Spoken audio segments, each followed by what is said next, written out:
안녕하세요. 미국 재정가 데니얼입니다. 1935년 미국 루스벨트 대통령이 만든 소셜 시큐리티 연금은 많은 미국인들이 은퇴 후에 소정의 연금을 받을 수 있는 연방 국가 제도로서 자리매김을 하였지만 이것만으로는 은퇴 후 생활비로 절대적으로 부족한 것이 현실입니다. 그러므로 부족한 액수를 보충해 주기 위해 연방정부는 개인 스스로 혹은 속해 있는 직장의 도움을 받아 저축할 수 있도록 장려하고 이를 위한 금융상품을 제공했습니다. 오늘은 이러한 개인연금, 어뉴어티에 대해서 알아보는 시간을 가져보도록 하겠습니다.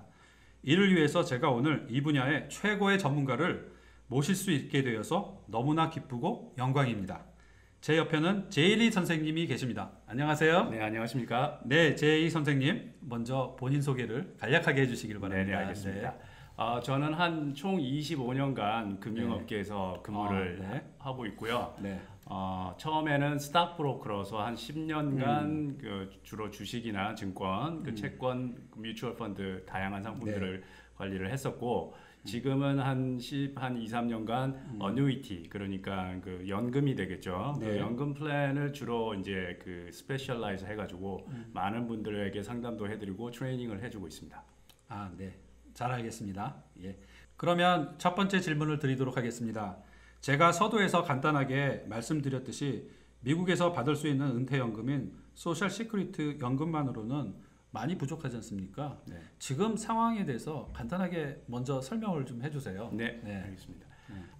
방금 말씀하셨듯이 1935년 루스벨트 대통령이 사회보장제도로 만들어진 이 소셜연금은요.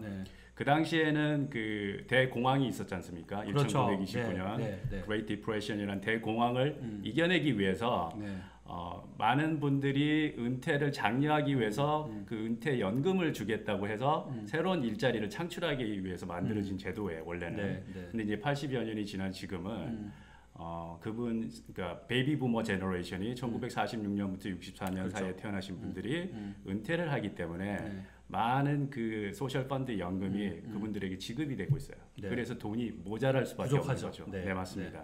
그래서 많은 지금 그 화두의 대상이 되는 게 2033년 정도가 되면 지금 1불을 받으시는 분들은 77센트밖에 못 받으신다. 그 말은 1000불을 받으실 예정이신 분은 770불밖에 지급을 못 한다는 그 뉴스가 벌써 릴리스가 되고 있죠. 네, 그리고 스테이트먼트에 명시가 되어 있더라고요. 그렇습니다. 아주 큰 문제가 될 수밖에 없죠. 그러면 이런 것들을 보충해 주기 위해서 여러 혜택을 받을 수 있는 금융 상품이 나온 것 같은데요. 좀 어떤 네, 맞습니다. 원래 미국을 은퇴를 그 지탱하는 세 가지 유형의 그 플랜이나 금융 상품들이 있어요. 그게 이제 세 다리를 가지고 있는 삼각 다리를 가지고 있는 three-legged stool이라 그러는데 그 첫 번째 지금 말씀하신 소셜 시큐리티 연금, 두 번째가 이제 펜션이라는 프로그램이 있습니다. 그다음에 세 번째가 퍼스널 세이빙이 되는데 지금 이제 퍼스널 세이빙 쪽으로 흔히들 많이 저희들이 알고 계신 401k 플랜. 직장인들이 많이 갖고 그렇죠. 있죠. 아니면 개인이 직접 하는 IRA. 그런 플랜들이 이제 어베일러블 하죠. 네, 그렇습니다. 펜션은 뭐죠? pension은 직장에서 직장을 통해서 받을 수 있는 연금이라고 보시면 돼요. 그러니까 예를 들자면 흔히들 공무원들, 그다음에 뭐 군인들, 그런 분들이 이제 회사에서 일을 하거나 군복무를 마친 후에 이제 리타이먼트 은퇴를 하셔도 평생 동안 보장받는 그런 연금이라고 보시면 돼요. 근데 이제 문제는 뭐냐면 이게 이제 너무 부담이 많이 되겠죠. 그렇죠.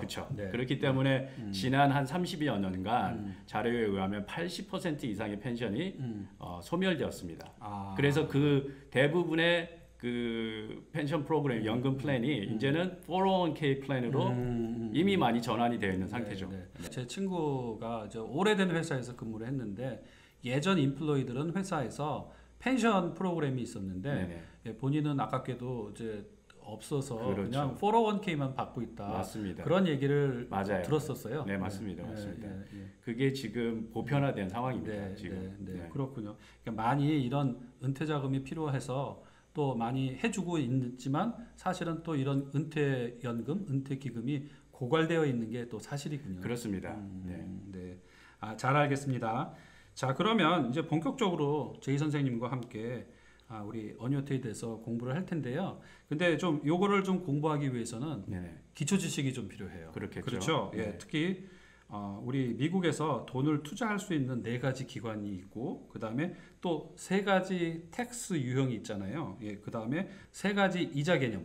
먼저 시청자 여러분께 좀 이해하기 쉽게 말씀 좀 해주세요. 요것이 이해가 돼야지 저희들이 앞으로 나눌 어뉴이티에 대해서 이해가 훨씬 쉬울 것 같습니다. 네, 알겠습니다. 예. 자, 그럼 먼저 사람들이 보통 돈을 이제 투자를 하거나 저축을 하거나 할 때 재산 증식을 위한 목적으로 네 가지 형태의 어떤 기관에 돈을 유치를 할 수가 있습니다. 그 제일 흔한 가장 첫 번째가 뱅크가 되겠죠. 은행. 네, 은행을 제일 먼저 생각할 것 은행을 같아요. 흔히 이제 은행을 가장 많이 사용하죠. 그렇죠. 우리가 보편적으로 할 수 있는 거고 두 번째가 인베스트먼트라고 해서요. 주식 시장에 투자를 하시는 겁니다. 제이 선생님이 잘하시는 제가 이제 많이 했었죠. 그다음에 세 번째가 부동산. 특히 우리 이제 한인 여러분들이 굉장히 많이 선호하시는 부동산이 있겠고요. 그다음에 네 번째가 보험 회사를 통한 그 재산 증식 방법이 있습니다. 생명보험이나 또는 오늘 우리가 이제 얘기하고자 하는 어뉴이티, 연금 플랜이 있겠죠. 이렇게 4가지 기관이 있군요. 네, 맞습니다. 텍스의 3가지 이제 유형이 있는데 텍스 유형 3가지 설명하기 앞서서 텍스의 종류를 한번 제가 나열해 볼게요. 보통 저희들이 가장 흔히 텍스, 세금이라고 하면 인컴 텍스를 많이 떠오르실 겁니다. 그래서 이제 매년마다 저희가 4월 15일이 되면 이제 다가오는데 이제 텍스를 이제 IRS에 이제 보고를 하고 그렇죠. 거기에 소정의 또 텍스를 내는 형태로 이제 하는 게 인컴 텍스고요. 그다음에 또 다른 유형이 세일즈 텍스가 있어요. 우리가 매일 내고 있는 물건을 거죠. 사는 그때 또 세금을 내게 되고요. 그다음에 이제 투자나 저축을 통해서 파생하는 이익이나 이자를 세금을 또 내야 되는 캐피탈 게인 텍스. 맞습니다. 캐피탈 게인스 텍스인데 요거는 좀 많이들 모르셔요. 사람들이. 캐피탈 게인스 텍스가 있고 네 번째는 또 텍스가 하나가 더 있는데 죽어서 또 세금을 물어야 되는 에스테이트. 맞습니다. 그래서 이 텍스는요. 플래닝을 제대로 하시지 않으시면 거의 한 50 내지 60%의 자산이 세금으로 다 환수가 되는 경우가 많이 있습니다. 그래서 오늘 제가 짚어드릴 부분은 캐피털 게인스 텍스. 캐피털 게인스 텍스를 어떤 순서로 내느냐에 따라서 차이가 또 확실히 많이 납니다. 그래서 그 캐피털 게인스 텍스를 내실 때 텍스 나우라 그래가지고 이익이 파생될 때마다 세금을 내는 그런 형식이 하나가 있고요. 그 다음에 텍스 레이러라 그래가지고 디퍼를 유예를 시키는 거죠. 그 다음에 나중에 이제 돈을 찾으실 때 60세 이후에 인출하실 때 세금을 한꺼번에 내는 그게 이제 우리가 많이 흔히 볼 수 있는 플랜이 뭐냐면 바로 401k 플랜이 텍스 레이러에 들어가고요. 그 다음에 텍스 어드밴티지라는 게 있습니다. 그거는 뭐냐면 텍스를 디퍼를 시켜서 세금을 내지 않고 자산을 증식시켜서 돈을 찾을 때 세금을 안 내고 100% 다 자기가 캐시아웃을 할 수 있는 그 세 가지로 나뉘는 겁니다. 맞습니다. 자, 그러면 또 이자 3가지 이자 개념이 있죠. 이자도 이제 굉장히 중요하겠죠. 이자는 크게 나눠서 3가지가 있는데 고정 이자, 즉 fixed interest rate라고 그래서요. 흔히 은행에 이제 예치된 그 CD라든지 세이빙스 어카운트에서 이제 고정적으로 받는 이자가 있겠고, 그 다음에 변동 이자가 있습니다. variable interest rate. 그거는 이제 주식 시장 투자나 부동산도 엄연한 그 면에서 그 value가 등락이 있기 때문에 variable이라고 보시면 돼요. 변동이라고 보시면 되겠고, 그 다음에 세 번째가 인덱스 이자인데요. 인덱스 이자는 많이들 모르실 거예요.